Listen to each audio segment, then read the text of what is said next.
మన జీవితం ఎప్పుడు ఏ సమయంలో ఎలా మారుతుందో మనకి తెలియదు. ఒంటరితనం వెలిపించే సమయం మనకి ఎదురైనప్పుడు ఆ పరిస్థితిని ఫేస్ చేయలేక కుమిలిపోతూ ఉంటాం.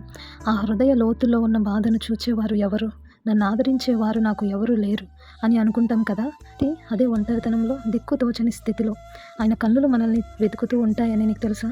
నీ కష్టాన్ని పరిశీలనగా చూస్తున్న ఆయన ఎవరో కాదు, నజరేయుడైన యేసు. నీ పరిస్థితి ఎంత పెద్దది అయినా దానిలోనికి రాగలిగిన సమర్థత కలిగిన వ్యక్తి ఈయనే. అందుకే బైబిల్లో ఒక మాట ఉంది, అదే బెయేర్ లహోయి రోయి. దీని మూలాల్లోకి వెళ్తే, ఒకానొక రోజు ఒక స్త్రీ తన యజమానురాలు పెట్టు శ్రమను తట్టుకోలేక ఆ ఇంటి నుండి పారిపోతుంది. ఆమె ఏ దిక్కు లేక ఒంటరిగా, అది కూడా అరణ్యము, పైగా ఆమె గర్భవతిగా ఉంటుంది. తనకి ఏ ఆశ లేని దుఃఖ సంద్రమై తిరుగుతుంటుంది అరణ్యంలో. ఆమె పేరు హాగరు. ఈమె ఆదికాండం 16వ అధ్యాయంలో మనకు కనిపిస్తుంది. ఇంత ఒంటరితనంలో అరణ్యంలో తిరుగుతున్న ఆ స్త్రీని ఒక నీటి బావి యొద్ద కనుగొన్నది ఎవరో తెలుసా?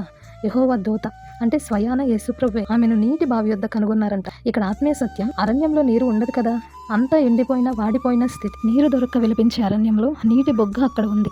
అదే ప్లేస్లో దేవుడు ఆమెను కనుగొన్నారు. అంటే మన అరణ్యం వంటి ఎండిపోయిన స్థితిని ఆశీర్వాదంగా మార్చే దేవుడు ఆ ఒంటరితనంలో హాగరును దర్శించి ఆశీర్వదించిన ఆయనకు ఆ స్త్రీ పెట్టిన పేరే ఈ బెయేర్ లహోయి రోయి, అనగా నన్ను చూచుచున్న సజీవుడు అని ఆయన గొప్పతనానికి పేరు పెట్టింది ఈమె. అలాగే క్రొత్త నిబంధనలో కూడా యేసు తన శిష్యులను బెత్సయిదాకు త్వరగా వెళ్ళుడని వారిని పంపివేసి కొండకు వెళ్ళి ప్రార్థించుకుంటూ ఉంటారు. చీకటి పడిపోతున్న సమయంలో శిష్యులు వెళ్తున్న ఆ దోణి సముద్రం మధ్యలో ఉంటుంది.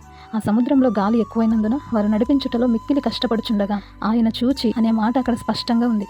కానీ ఆ సందర్భంలో వారు సముద్రం మధ్యలో ఉన్నారు. యేసయ్య మాత్రం ఒంటరిగా మెట్ట ఉన్నారు.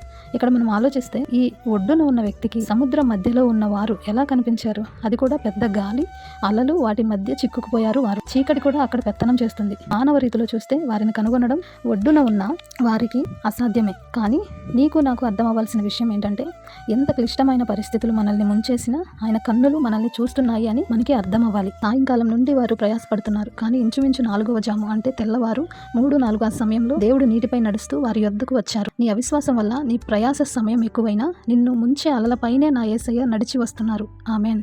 ఇంకా నీకు పైగా ఏముంటాయి? అది నువ్వు ఆలోచిస్తున్నావా? కనుక మన యొక్క ఒంటరి పోరాడలేని స్థితిలో ఆయన కన్నులు మనల్ని చూస్తున్నాయని, మనల్ని కనుగొంటాయి అని మనం నమ్మాలి. అరణ్యంలో హాగరును చూచిన దేవుడు, అంజూరపు చెట్టు క్రింద నతానియేలును చూచిన దేవుడు, సముద్రం మధ్యలో తన శిష్యులను చూచిన దేవుడు నిన్ను నన్ను చూస్తున్నారని, ఆయన కన్నులకు ఏదియూ మరుగులేక తేటగా ఉన్నదని విశ్వాసంతో ఆయన కొరకు ఎదురు చూద్దాం. అందుకే ఆయన పేరే బెయేర్ లహోయి రోయి, నన్ను చూచుచున్న సజీవుని బావి. ఆమెన్.